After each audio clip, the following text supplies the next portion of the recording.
Hello and welcome to another Vegan Primary Care live session. This is Dr. Scott Harrington coming to you live from my doctor's office at veganprimarycare.com, where you can see a vegan doctor as your primary care doctor from the comfort of your own home from most U.S. states.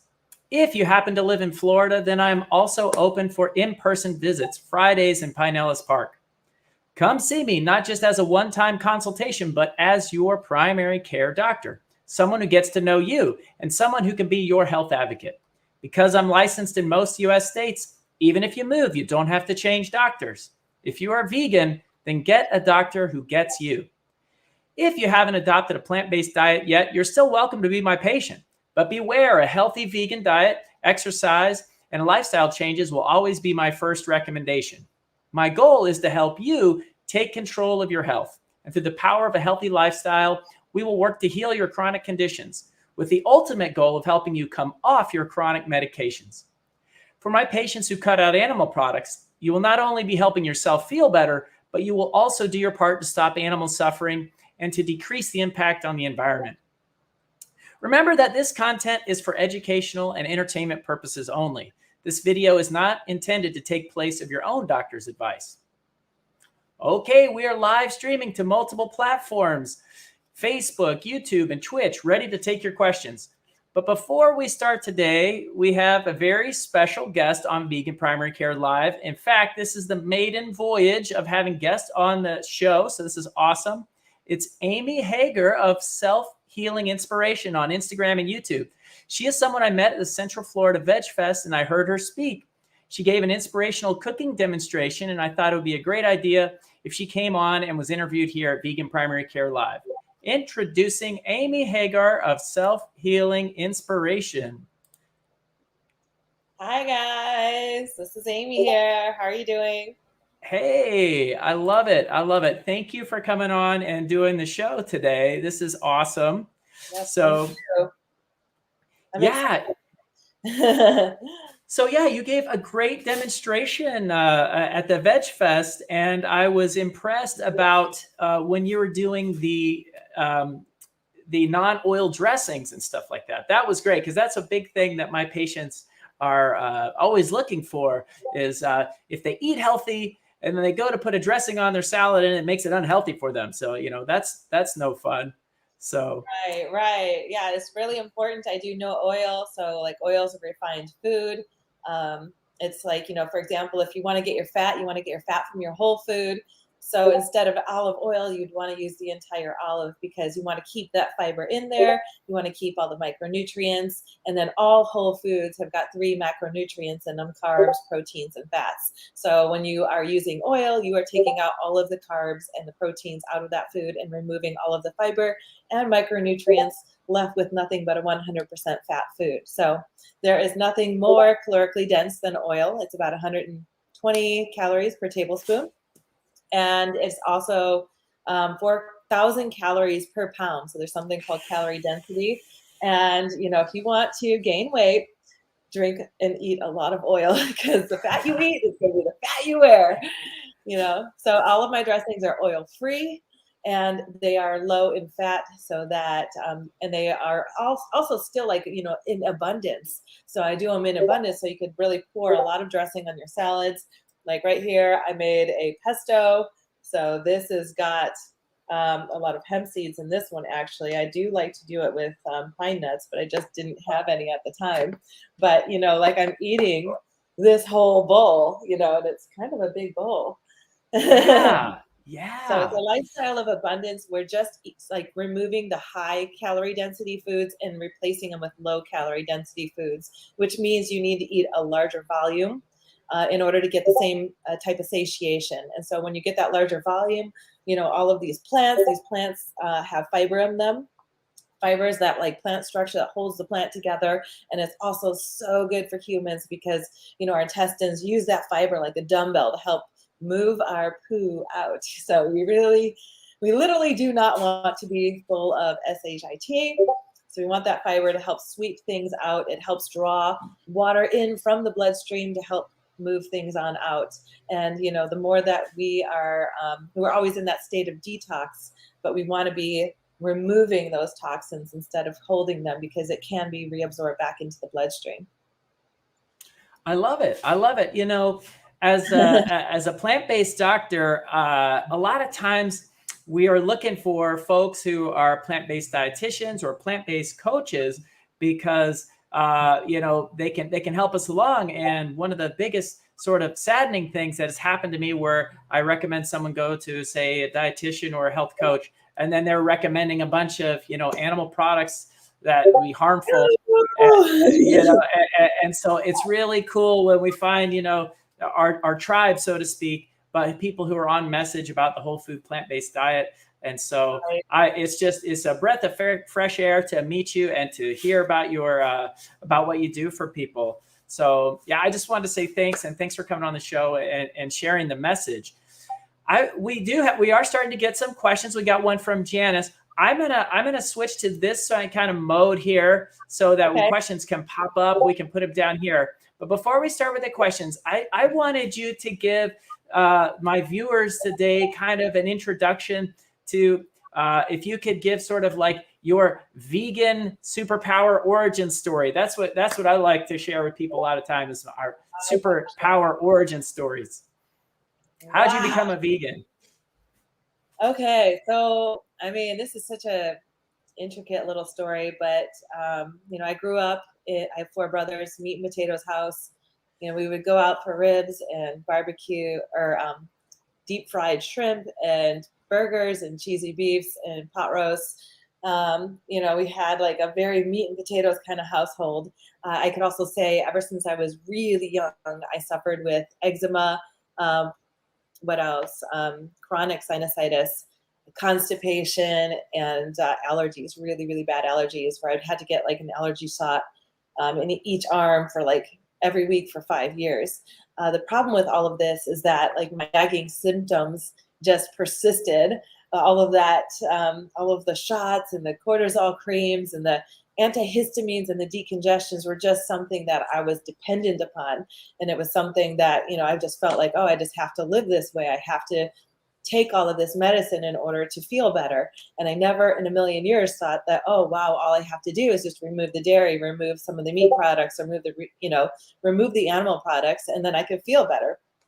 I actually met somebody who said, oh, I met this guy who was 60 years old, and his skin looks really clear, and he was buff, and he looked amazing, and he looked like he was 30, you know, and he says, oh, I was on a raw food diet. I'm like, what?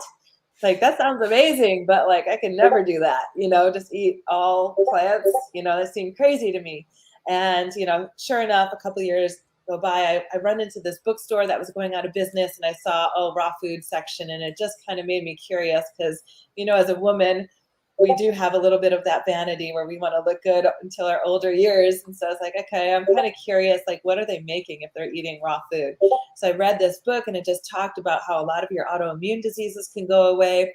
And my mom was suffering from IBS and Crohn's disease for like ever since I was 17 years old. So I literally got to watch somebody suffer with a digestive disease for 28 years, you know, and I saw her go the medical route, lots of surgeries, lots of experimental pills. I saw her do everything except change her diet and lifestyle. And I saw her spend millions of dollars on her healthcare, and she didn't get the results that she wanted.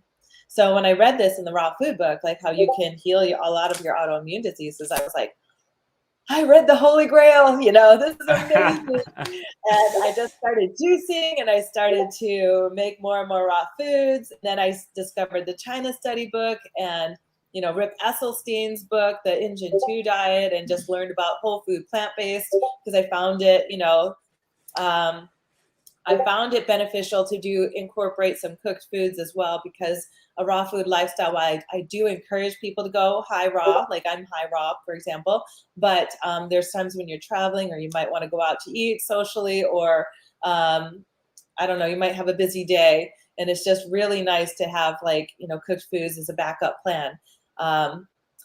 So yeah, I in the process, I was pregnant. I did not have health insurance, and I had a girlfriend who had twins, and one baby lived and one baby died. And not only that, it cost her millions of dollars in the health care for the baby that died, because that baby died or lived for a month. in Oh my ICU, God. and then, just on top of it all, like the traumatic experience that she went through.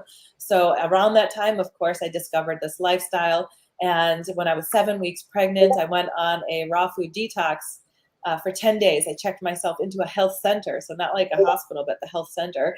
And I ate nothing but raw foods for 10 days, healed my sinus infection that was going on for 4 months, where I couldn't breathe out of my nose at all.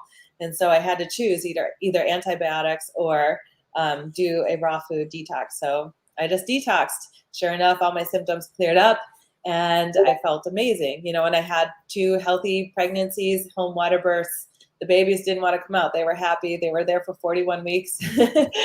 So I learned how to take care of my health. So in a way, not having health insurance ended up being an awesome thing for me because it held me accountable and responsible for my own health.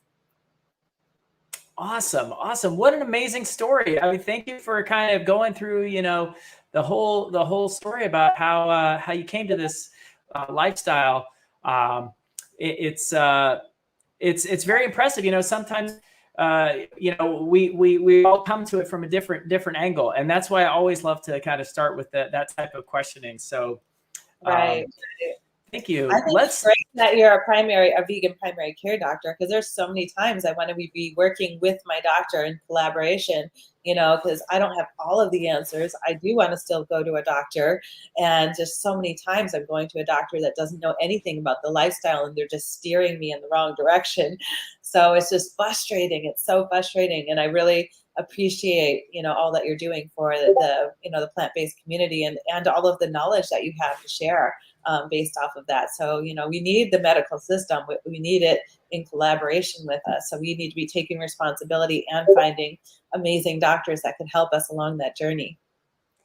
Well, I'll take that as a compliment. Thank you, thank you, thank you. And if those of you who are just joining us, this is Amy Hager. She is a Self-Healing Inspiration on YouTube and Facebook.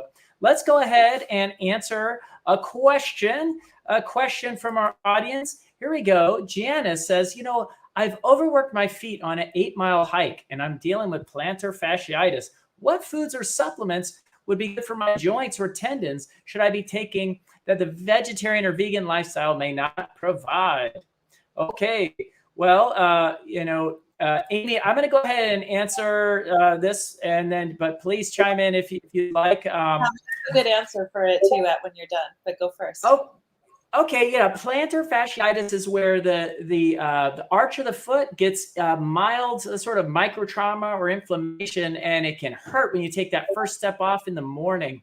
And so it's an overuse injury. So if you're if you're a runner and you're doing a typical heel strike running, you can get plantar fasciitis. One sort of treatment is to do the kind of run on the forefoot so that you don't get the heel strike and the full stretch of the plantar fascia. That's if you're running. But what can you do? Can you take some sort of anti-inflammatory? Modern medicine has the over-the-counter NSAIDs, and they definitely help with pain, but sometimes they upset your stomach, and there's debate about what happens in your GI tract with these NSAIDs. So a lot of times, in terms of herbs and stuff, there's turmeric or curcumin with black pepper is an alternate therapy for this as an anti-inflammatory. But the idea that you might be missing something from the vegetarian or vegan diet, you don't have to worry about that. We've got you covered with lots of vitamins and minerals and phytonutrients. In a way, by eating the whole food plant-based diet, you're avoiding some of the inflammatory foods, the endotoxins from bacteria in the animal product foods, the arachidonic acid that is caused from eating, meat and these kind of things that are already, we know they're inflammatory. So that is how I would answer this. Amy, do you have anything else to add to this question? Yes, I actually also suffered from plantar fasciitis for a long time. It's definitely an overuse injury, but the good thing is that it can get healed. There's 2 main things that I would, comment on. So like the dietary aspect and then the physical aspect. So the dietary aspect, one of the best things that you can do is to be making sure that you're eating more alkaline. So when you're eating very acidic foods, your body always wants to maintain a pH of like a 7.4, no matter what. And if you are eating things that are really acidic, like what's acidic, soda, coffee, teas, milk, dairy, your dairy and your meat products are going to cause your bloodstream to want to get very acidic, because protein requires a lot of acid in order to break it down. It shoots the hydrochloric acid up in your stomach, tremendously, and it creates like this acid effect on the body, acidosis. So when you're putting all that acid in your body always wants to maintain homeostasis. That's the whole entire point of our endocrine system, is to keep our bodies in balance. So when we are adding all of that acid, it's going to cause our bodies to want to dissolve our alkaline minerals in the body. And what's alkaline? It's going to be like your calcium, your sodiums, your magnesium, your iron. So it's going to dissolve those literally from your bones, and it's going to neutralize your blood pH. Now, all of a sudden, you have all of these byproducts in your blood because you just dissolved your bones in order to maintain homeostasis. And your liver and your kidneys are being taxed now to have to clean that out. But also your body's really wise and smart. It's going to go ahead and put a lot of those byproducts in places of your body that will cause the least amount of damage, which is going to be in your joints. So it's going to be like in, the heel area. A lot of people will get a lot of that calcification on their feet. It'll create like bunions. It's a common area in your joints, and this is where a lot of people are going to suffer with arthritis. So definitely the more alkaline that you are eating, what is like some of the most alkaline foods that you can eat? Watermelon, lemons, fruits and vegetables, even citrus, which is got citric acid in it, has an alkaline effect on the body because of all the alkaline minerals in citrus. So definitely eating your fruits and your vegetables is going to help create like that beautiful pH that your blood desires so much, and it's going to allow your body to heal over time. The other aspect of plantar fasciitis is that your fascia tissue, this fasciitis, right? There's fascia tissue in your body, and that fascia tissue line runs from the bottom of your toes, and it goes all the way up the back of the heel, up the back of the leg, all the way up your back, and comes all the way up to your forehead. So when you are tight in the entire back side of your body, which right now I'm sitting, so I'm shortening the entire fascia line of the backside of my body. So the best thing that I ended up doing, because I got plantar fasciitis from running so much. I was really into running. I was doing marathons, half marathons, like triathlons, all of that stuff. And I got to a point where I couldn't walk anymore. I was like, oh my God, my feet hurt so bad. And I discovered yoga. And yoga, when you're doing a lot of these downward facing dogs, all of these moves, can you see? Yeah, absolutely. We're stretching out the entire backside of the body, when we're doing forward folds, all of that other stuff, because what's happening with running and with walking is you're using that calf muscle a lot. So if the calf muscle is constantly pulling, it's pulling on the heel, right? And it's connected to your plantar fasciitis. So when your calf muscles are really tight, it's pulling everything up and making that plantar fasciitis really taut. And that's what's causing a lot of the little tears in there. So the more that you're stretching out, like I'm curious if you're, how much stretching you do, especially after a hike, because if you're not doing those stretches, you're going to feel that pain. So my biggest suggestion outside of the food arena would be to run to a yoga class. Like, don't even just wait. And if you're a good pun right there. Right. And if you're intimidated by yoga, you could always start with a yin yoga class. So there's two types of classes, yin and yang. The yang vinyasa hatha aspect of yoga is going to be using more of your muscles, more of a physical practice. And then the yin aspect of yoga is where you're going to hold a stretch for 2 to 5 minutes. It just depends. It could go anywhere from 2 to 22 minutes, actually. But you would hold a stretch for a long period of time. And when you're holding those stretches for a long period of time, instead of working the muscles so much, it's going to be working the joints, the ligaments, the tendons, and the fascia tissue. So we want to stretch out that fascia line, because they say when you're stretching, you're not necessarily stretching your muscles, you're stretching that fascia tissue, which gets wound up, and it literally is restricting your motion, your range of motion. I love it. I love it. Yeah, Amy, you've got great advice for our listeners today. And so if you're Happen to just be a 500-hour yogi too, by the way. I love it. I love it. Yeah. I mean, you're a Jane of all trades. I mean, you know a lot of stuff. And if you're just joining us, this is Amy Hager of Self-Healing Inspiration on YouTube and Facebook. So thank you for sending us some questions. So just more on that, on the acid load. It's interesting in medical school, they don't teach you much about the acid load, but it's definitely a thing. And when you look at like my food data, like something provided by the government, food information, there is a score, just like on nutrition facts, how much protein, how much carbs, how much the food on the My Food Data database is provided by the U.S. government has something called a PRAL score. PRAL, P-R-A-L. And what this stands for is potential renal acid load. Potential renal acid load.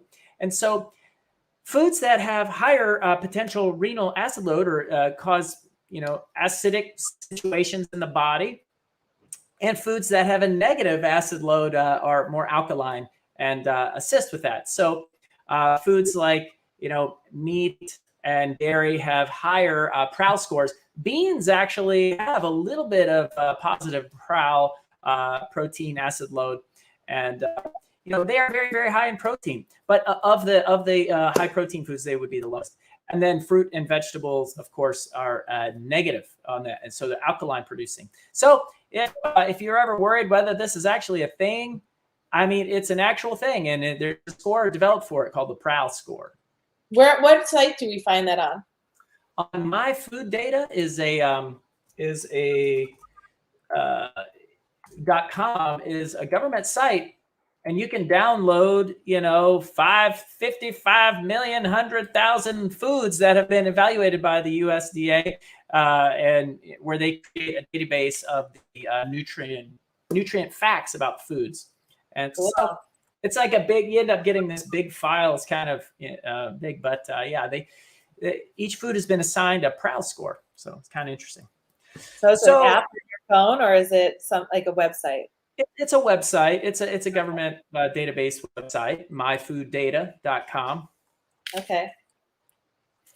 Yep. Maybe it's not government. Maybe it is non-governmental. But I always thought it was from the U.S. government, USDA. Okay. All right. Amy, while we have you here, can you tell us what it means to be a high raw vegan? What is this high raw? I'm not sure what that's all about. I just don't like to say that I'm 100% raw, because I'm not. And Okay. for a while, there was a lot of people in this raw food movement, and then they decided to come up with something called raw till 4. So they would eat nothing but raw foods until 4 o'clock. And then after 4, then they would eat something cooked. And the main reasons for that were like food combining, because if you're eating raw foods, it would go in and out the fastest. And then in the evening, you'd eat your heaviest meal of the day.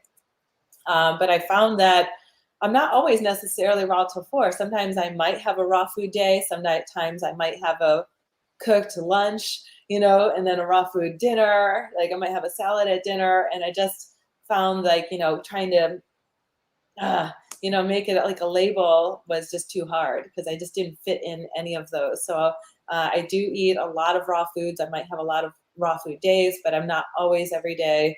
And, there's lots of times when I'm adding in cooked foods as well.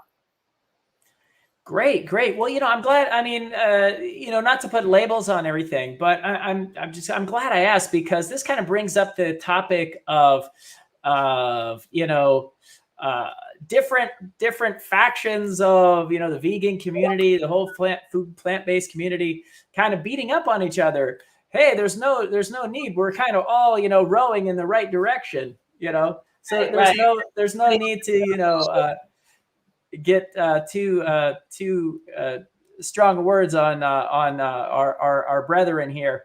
And so, yeah, some of my patients do raw diets. Some of my patients do cooked diets. I do a mix of cooked and raw, of course. And so sometimes, especially some of my patients that have a lot of tooth decay or tooth poor dentition and stuff over time, I recommend more cooked foods, almost pre-digested a little bit. Right. I do lots of smoothies, which is essentially like a pre-digested food. Yeah. But just the main benefit of high raw is that a lot of your vitamins are heat perishable. Especially like vitamin C is very heat perishable. So, the more raw foods you're eating, you're just going to be preserving more of the vitamins and minerals. And when I say high raw, I mean, I'm eating a high fruit-based diet. So a lot of my meals might be nothing but fruit. And that's something that I think a lot of people don't even consider. Fruit is a meal. And the main thing with that is you need to be eating enough calories. So a lot of times people will be like, oh, I ate 1 or 2 bananas. But, for me, I'm my target weight is 130 pounds. I'm a 5'6" woman. For me to get enough calories in for the day, I need to be eating around 2,050 calories for an active woman. That means if I break it down to 3 meals, it's around 600 calories a meal plus 2 snacks of 125 calories. So anyways, it means I need to be eating 600 calories of fruit for my meal. That's a lot of fruit, right? Right. How much is a banana? Banana's 80, 90 calories. So that means I'm eating 6 to 7 bananas for every meal. Right. So it's not just 2. It means and again, it comes down to that calorie density where you need to be eating larger volumes of food in order to get the same amount of calories in. And because fruit is only 300 calories per pound, you need to be eating more of it. And vegetables are actually only 100 calories per pound. So that's going to be the least calorically dense food that you can be eating. So yeah, you want to be making sure that you get your calories in, and that's how you're going to be able to sustain the lifestyle. The other reason why I like that aspect of it is it just keeps everything really simple. Because when you are vegan, you might be thinking, oh, how do I make this and how do I make that? And you're overcomplicating it. It could be something as simple as just eating nothing but fruit for 1 meal. And you don't have to be making anything. You could just go grab a stack of bananas, or half of a watermelon or something really simple and really easy. And, fruit, I feel like is nature's, ultimate fast food. Oh yeah, I love it. I love it. That is great. I call fruit the ambrosia of the gods. Don't deprive yourself of fruit. Your mouth wants it. Your mouth really is so happy when it's eating fruit.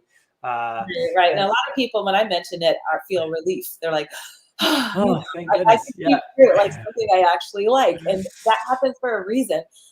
Actually, in nature, there's something called the law of similars. Have you ever heard of that? No. Okay. Well, every animal in the animal category eats the same way. So all cats eat the same way. All horses eat the same way. And we're one of the only animals on the planet outside of domesticated animals that stray from the law of similars. So we actually fall under anthropoid apes because our anatomy and physiology is the most similar to an anthropoid ape. And an anthropoid ape is a fruitarian. So, and we also have that alkaline digestive system. We have the same dental structure as an anthropoid ape. We have the opposable thumbs. Most animals don't have that. So we have the dexterity in our fingers, so just kind of going back to your instincts, your natural nature or instincts. We're attracted to color. So when we see things the color is the thing that kind of pops to us and, makes us feel wow, that's so beautiful. So we're attracted to that beauty. We like the smell. The smell of fruit is just so delicious. It smells really sweet and yummy. And then, we like to feel it with our fingers. Is it soft? Is it, and then also the taste, that sweet taste, we have that natural sweet tooth for a reason. So, bottom line, when we start to mimic nature, then we're going to fall in line with our natural biological heritage. And that's when your body, because your body wants to be healthy. It's going to revert to health when you start to fall in line with, your biological heritage. I love it. I love it. These are great messages, great info. Yeah, certainly. you know, like when you're feeding kids food, you know, fruit takes no, doesn't take any, there's no barrier. The kids, they just love it and they just eat it, you know, so there's no like, you know, trying to get them to learn the flavor of this and that, and, you know, to learn how to eat, you know, their meat or something, you know, it's just instinctual. Yeah. So Right. we have actually hit our 30-minute time frame, and it has been great talking with you, Amy Hager of Thank Self-Healing you. Inspiration. And If you're- before we cut off the live broadcast today, tell people a little bit about where they can find you and maybe what you can offer. Briefly tell us about you know, some signing off info about you. Okay, you guys, I am posting a lot of my food recipes on Self-Healing Inspiration on Instagram. So if you go to Instagram, type in SELF Healing Inspiration. So that's the name of my company. The whole purpose is really to just empower you to learn how to heal yourself and take the best care of yourself. I do have a YouTube channel as well, same name, Self-Healing Inspiration. And right now we have something called the Ultimate Raw Vegan Bundle going on, and it only lasts until November 1st. So if you want to learn how to make a lot of raw food recipes, and really like a raw food recipe would be anything that is not heated above 115 degrees. So you might use a dehydrator, but you're not heating food above 115 degrees because when it gets hotter than that, it's starting to destroy the enzymes in the food. So, and the enzymes are the things that are breaking down your food for you. So in the raw food world, that's kind of the philosophy. And you'll get exposed to a raw food diet, which is just like a whole other culinary, you know, delight that you get to add into your lifestyle if you're interested. So it's called the Ultimate Raw Vegan Bundle.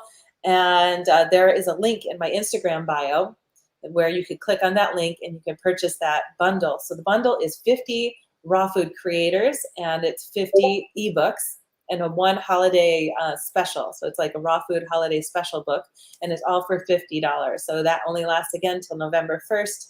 And you know, it's just like a special going on right now. After that, all of the books will go back to their normal prices, you know, and you'll have to go to all these different creators separately and purchase their books. And after the bundle, my book alone is going to be around $20, you know. So if you're going to get 50 books for $50, it's like a really awesome special going on right now.